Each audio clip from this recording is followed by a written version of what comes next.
Chapter 38. Give Me Liberty or Give Me Paris, July 1791. Georges Danton didn't wait a moment past dawn on July 17th before beginning his march. By sunrise, a crowd of hundreds had gathered at Tuileries and were already feverishly promenading through the streets of Paris on their way to the Champ de Mars. The throng of bodies pressed forward zealously. Some shouted for liberty. Others were simply swept along, unsure whether they were witnesses or participants. Women waved muslin banners and repeated slogans as they advanced. One near Thomas began a call, "Long live France! Down with the king!" It caught like dry straw to a flame. Soon dozens echoed her refrain with each pounding step. Most of the banners were relatively plain, but one in particular caught his eye. It was beautifully embroidered in dark red thread, professing, "We are dying while they keep writing." Several of the marchers had brought their children. A precious little girl was perched atop her father's shoulders, singing at the top of her small lungs, "Bread for my belly, crown for my head. Give me some crumbs or I'll soon be dead." Thomas hoped she didn't really understand what she was singing, but her innocent voice only impassioned the growing crowd. After all, bureaucracy was a poor substitute for bread in times of starvation. Thomas rode near the front left flank of the procession, keeping pace opposite Lafayette. Though the crowd's voices were loud, and Thomas could see from Lafayette's clenched jaw that their refrains were creeping under his skin, the march remained peaceful as they neared the Champ de Mars. The vast open field stretched out before them, carpeted in thick summer grass and luscious greenery. Normally, the military used the space for training drills, though it also occasionally housed local festivals. It was a space that Thomas had always been fond of. He often visited on quiet days, sitting beneath the great oak on the northwest corner to eat his lunch and watch the militia's disciplined and mesmerizing drills, while the large trees' branches shrouded him in the serenity of their shade. Today, the altar of the fatherland, which stood in the center of the parade grounds, had been draped in elegant white linen that flowed down to the grass, anchored by vases on each corner of the stone table. Garlands of wildflowers spilled down its sides. The fabric rippled softly in the breeze as Danton strode ahead of the marchers, his satchel heavy with parchment for the petition and a handful of quills and ink. In solemn defiance of the Assembly's orders, Danton approached the altar. However, just as he reached it, something caught his foot, and he fell hard to the ground with a sickening thump. The petition slipped from his grasp, scattering across the grass. The crowd gasped in alarm as they saw their leader on the ground before them.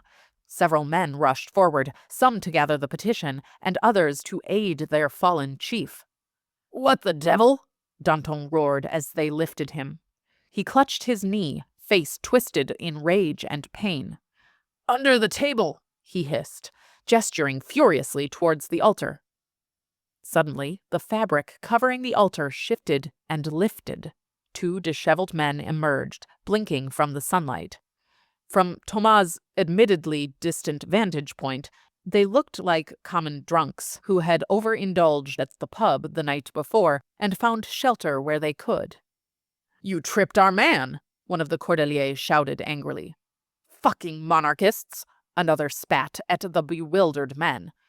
Thomas could hear the two men trying to defend themselves, but they appeared disoriented, and their speech was slurred and nonsensical.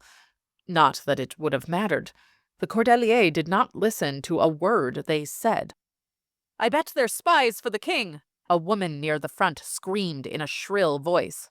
"Are you spies?" Danton asked them pointedly. "Spies? Are you joking?" The drunks laughed as they leaned against the altar for support. "Go home, gentlemen," Danton said firmly. A voice rose from the mass of bodies. "Kill the spies! Kill the king!" Thomas spurred his horse back into the crowd to try to find the source of the murderous call. The frenzy only increased as Thomas and the other members of the guard began to push their horses against the people. Emerging out of the throng came a man draped in the tattered hides of an animal, the fur matted and stained with sweat. His face, streaked with grime, was framed by a crude headdress of antlers lashed together with strips of cloth, lending him an eerie, almost ritualistic presence. He raised his arms, bellowing vehemently to the crowd. Whether he was a prophet or a madman, Thomas could not say. But Thomas watched in horror as the people, uninhibited by reason, turned to the man with senseless devotion. That alone unsettled Thomas more than any bayonets glinting in the distance. The antlered man sauntered towards the two unfortunate drunkards. A tussle was brewing beside him, and Thomas' attention was turned as a frustrated man was shoved violently and landed against the rump of Thomas' horse.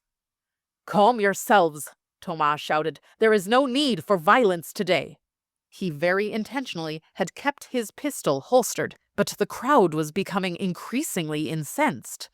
The chants grew louder, merging into a single pulsing refrain that vibrated through the grounds beneath his horse's hooves.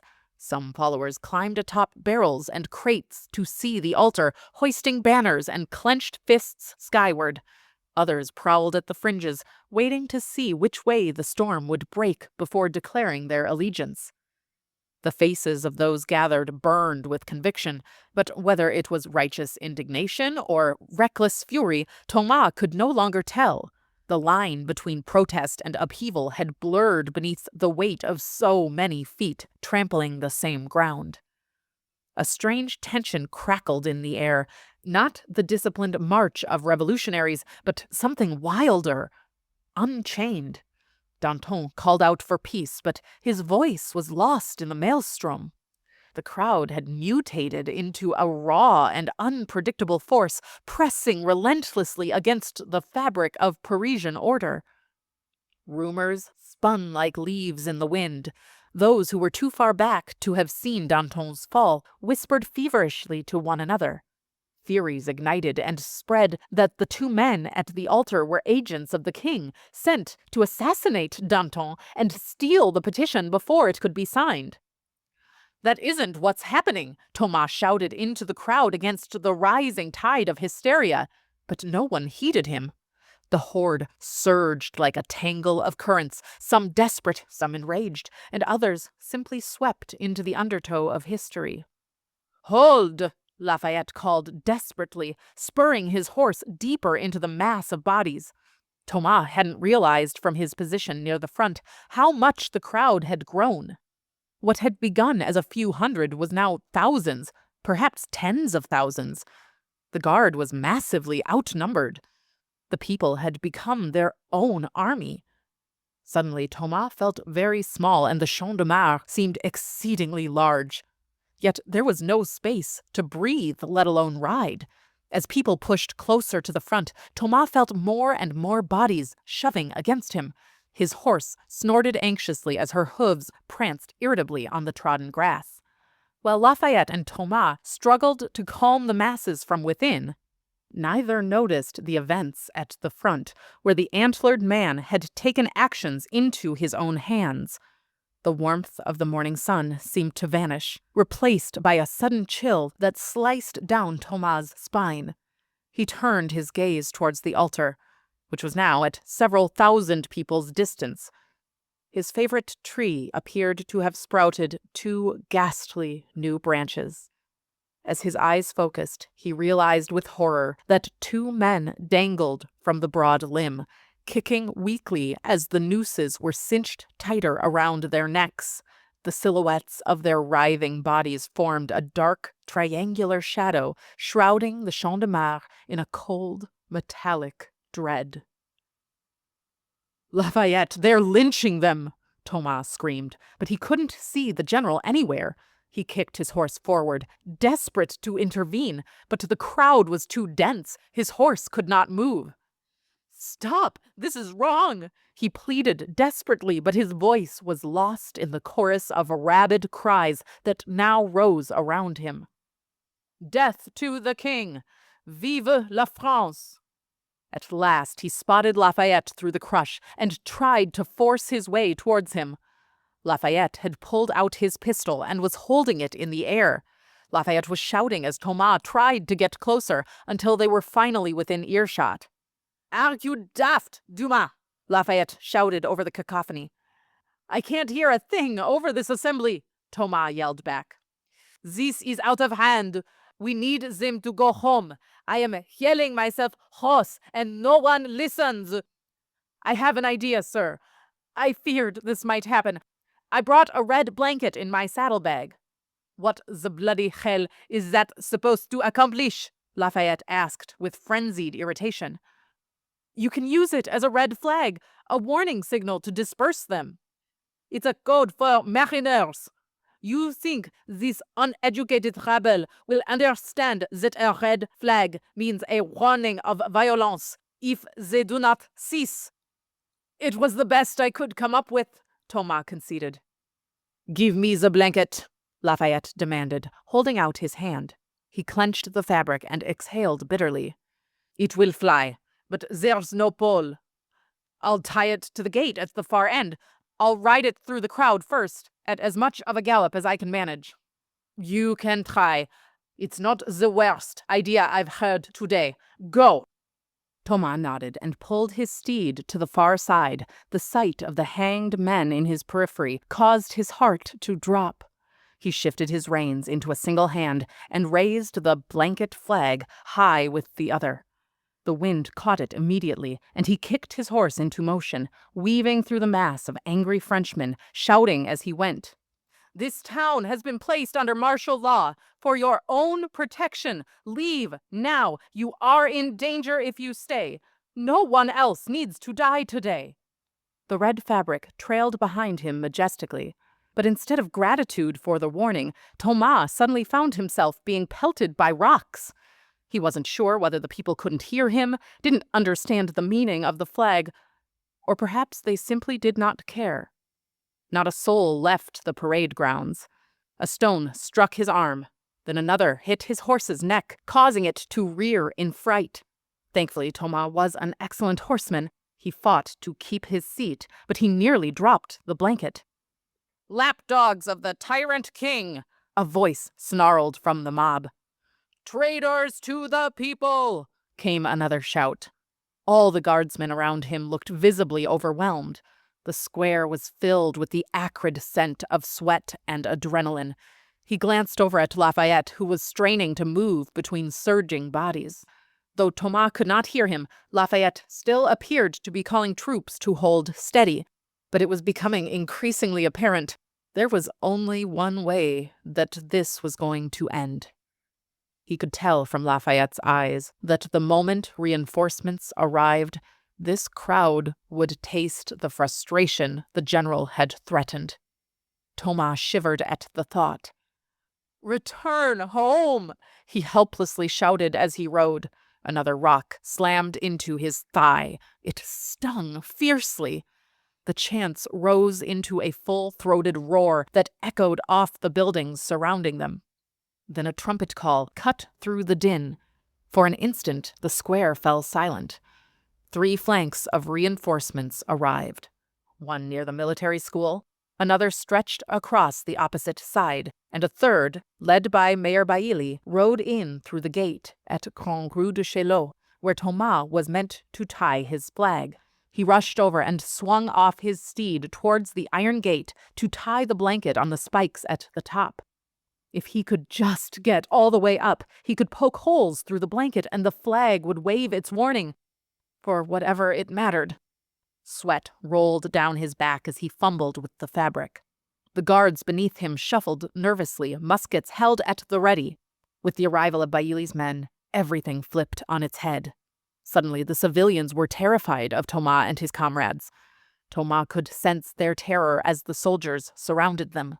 A group of men in ragged clothes linked their arms to form a blockade to prevent the cavalry from advancing. Then, from near the altar, a gunshot splintered through the morning air. "Someone has been shot," a soldier behind him cried. "No, there was no crack," Thomas said urgently. "It was a blank. Bailly, please, order them to hold. I'll check with Lafayette." Thomas remounted his steed and began racing towards the altar. The sound had caused many people to scatter. Unfortunately, the mayor did not order the hold.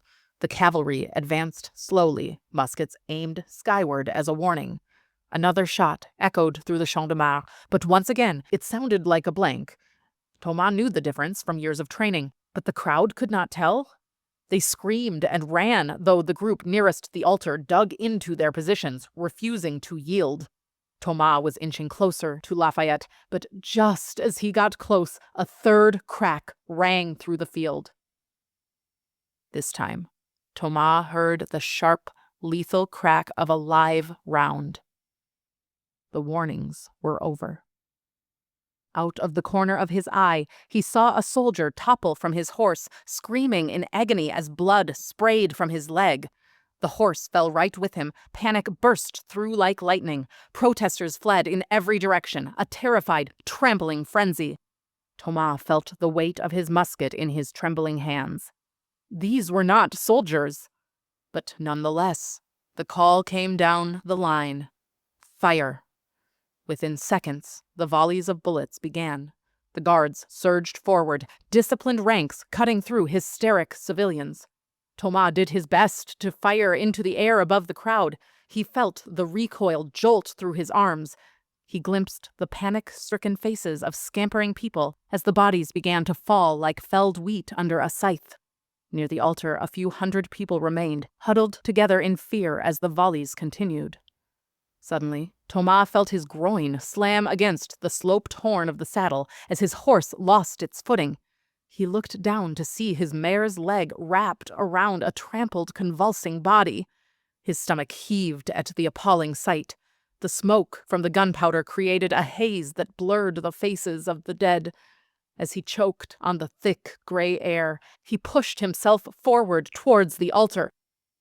Technically, the shooting lasted only minutes, but it felt like an eternity. As the final scream of the blood-marked morning died, the guns fell silent. Thomas' breath quivered as he scanned the damage. Dozens lay strewn around the altar, 50, perhaps 100. Many still moaned in pain, hands clutched to bleeding wounds.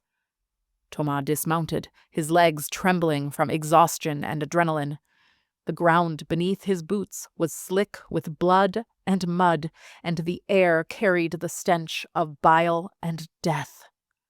Through the fading smoke, he saw a woman on her back, tears streaking down her dusty face, her chest rising and falling in shuddering gasps. He knelt beside her. "I'm so sorry," he whispered. She looked like she was about the same age as his mother. But no words came to him.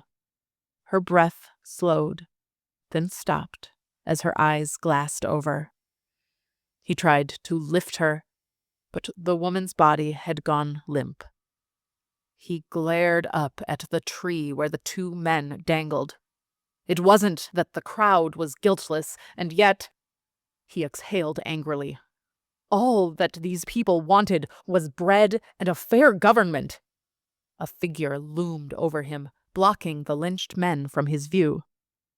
Lafayette's face was pale beneath a layer of grime and sweat. "We did what was necessary," he muttered in a hoarse voice. Thomas nodded. "But at what cost, General?" "Regret does not suit you, Dumas," Lafayette said firmly, though Thomas detected a slight waver in his tone. "This is war. These were not soldiers, sir." "No," Lafayette said quietly. "They were not." For a place that, less than 20 minutes ago, had been so loud that Thomas could not hear the person next to him, it had become hauntingly silent. "Corporal Dumas," Lafayette continued, his tone measured, "I know this may look and feel like a tragedy. But we must remember the bigger picture. By intervening when we did, we surely saved thousands of lives. Just then, a guardsman shouted from about 50 yards away, "We need a doctor!" Thomas sprang to his feet and sprinted towards the call, Lafayette following at a steady trot. The sight was worse than anything he had ever imagined. A boy, no older than 11 or 12, lay sprawled, dead, on the ground, blood pooling from a gunshot wound to his chest.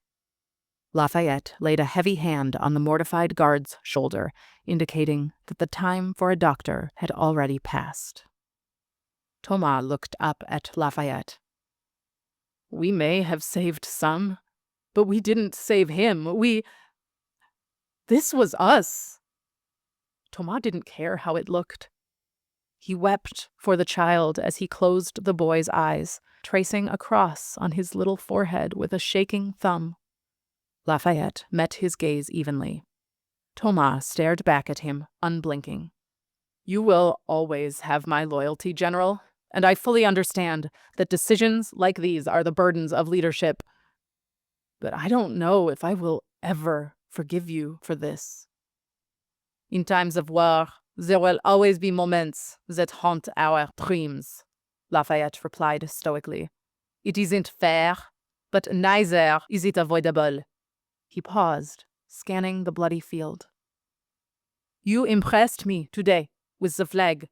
That was brilliant.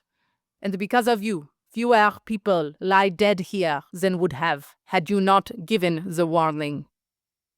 "Thank you, sir," Thomas whispered, though he did not meet the Marquis's eyes. Thomas didn't know how he was supposed to pick himself up and return to business as usual. But what other choice did he have? Back in his quarters, he bathed in silence, scrubbing his skin so hard he half expected it to peel away under his fingers. But no amount of washing could cleanse the massacre from his mind. It replayed again and again, each scream and shot etched forever in his memories. He fixated on the moments and actions they all took, and yet, despite everything, he could not figure out an alternative that would have brought a different outcome. His heart was still heavy when he ascended the stairs to his lawyer's office that evening. He reached up to knock with lumpish hands, but the door swung open before his fist even met the wood. "I heard about your day," the lawyer said cautiously, scanning Thomas' ashen face. Thomas nodded solemnly and closed the door behind him. "I just need a drink and some good news," he muttered, slumping into the chair across from the desk. "So you were there," the lawyer pressed. "I'd rather not talk about it," Thomas mumbled, defeated. "Of course." The lawyer cleared his throat and reached for a folder. "Well, thank you for coming. I do have an update. Do you still feel confident about the strategy we pursued? You understand why it was necessary, yes?" Thomas stared at him with lifeless eyes. "All I want is my family back. My feelings about any of this don't matter. I've seen that more clearly than ever today." "Then I have good news for you, Citizen Dumas. Maitre Retu agreed to our terms." For a moment, Thomas said nothing. He simply sat there, unblinking. His chest felt tight, as if the words couldn't fit inside him. Relief, rage, grief, and bone-deep exhaustion clashed so violently within him that they left only an aching emptiness in their wake.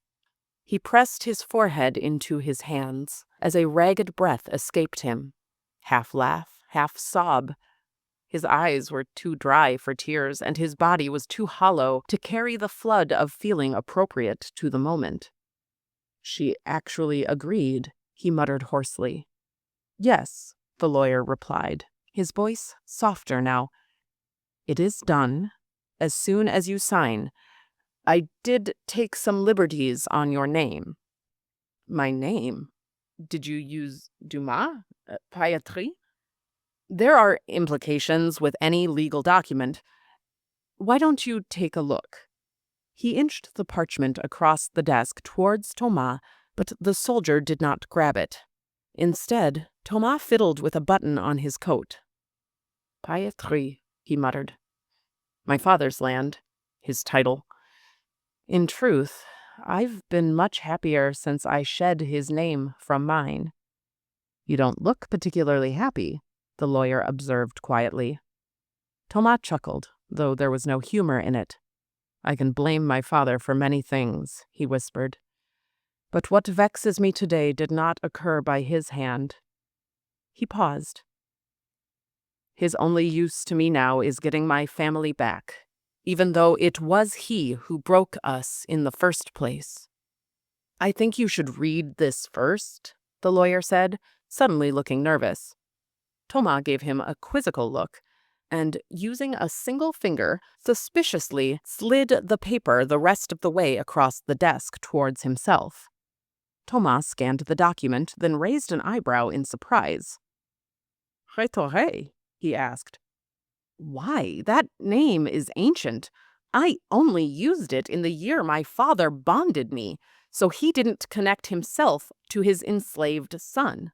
I've never really answered to that name. He had a point. Let me explain.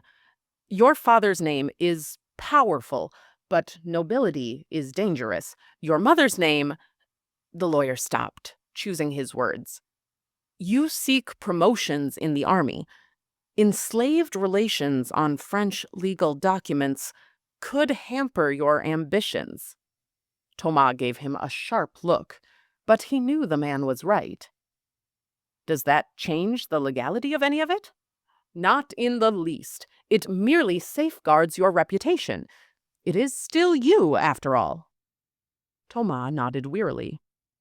All right. I still need access to the house to gather some belongings and get some papers from my father's office. And to confirm, the plantation on Saint-Domingue remains in my name. Yes, Marie Rotu was amenable to that. She only cared about the holdings in France, the lawyer replied. Then I suppose we have an agreement. Though I thought I mentioned that Rose, my sister, had already purchased her freedom. That is true, but if your goal is for them to emigrate here, putting their emancipation on the same document will make the process far smoother. People are distrustful right now of people with your complexion, especially ones from Saint-Domingue. Remember, Auger started a slave war. It wasn't the slaves who revolted, or trust me, my mother would have been among them, Thomas said, annoyed. He looked the paper over again, his finger hovering over the text. Marie Rotu agreed to cede all property rights over Marie Sucette, a negress, mother of the said Rétoré, over Jeannette and Marie Rose, Creoles, daughters of the said Sucette and sisters of the said Rétoré. Out of nowhere, a strangled chuckle escaped his chest. Is this real? Is this actually happening? He felt tears welling behind his eyes, but he knew far better than to let them fall. All I need is your signature.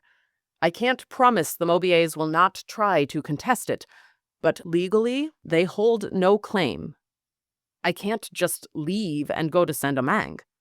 No, you will work with the Comte Breda. He has a stake in this too, after all. Thomas clenched his jaw. So, when this is all set and done, I get nothing.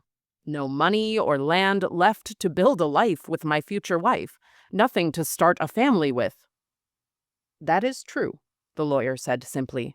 It is a selfless act. I am honored to have been a part of it. I paid you to be a part of it, Thomas replied flatly. All the more reason for me to feel grateful, the lawyer responded, handing him the quill. Thomas took a deep breath and dipped the quill in the inkwell. The quill scratched against the parchment, sealing his future.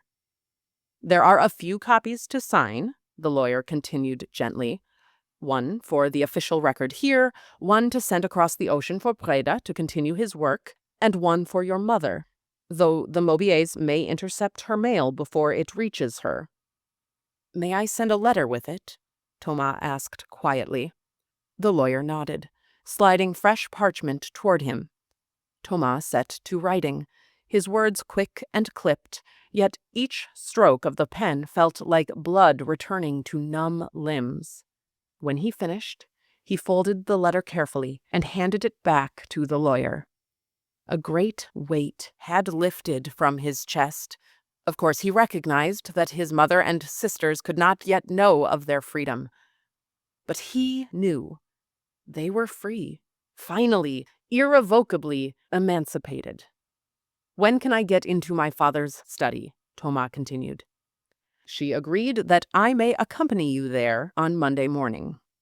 "Thank you," Thomas replied. "I wish I felt more like celebrating."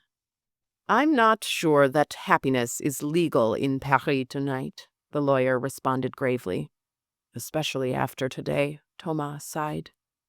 The lawyer shook Thomas' hand with quiet solidarity before sealing his letter with hot wax. "Good night, Corporal." Thomas stepped back out into the cool night air.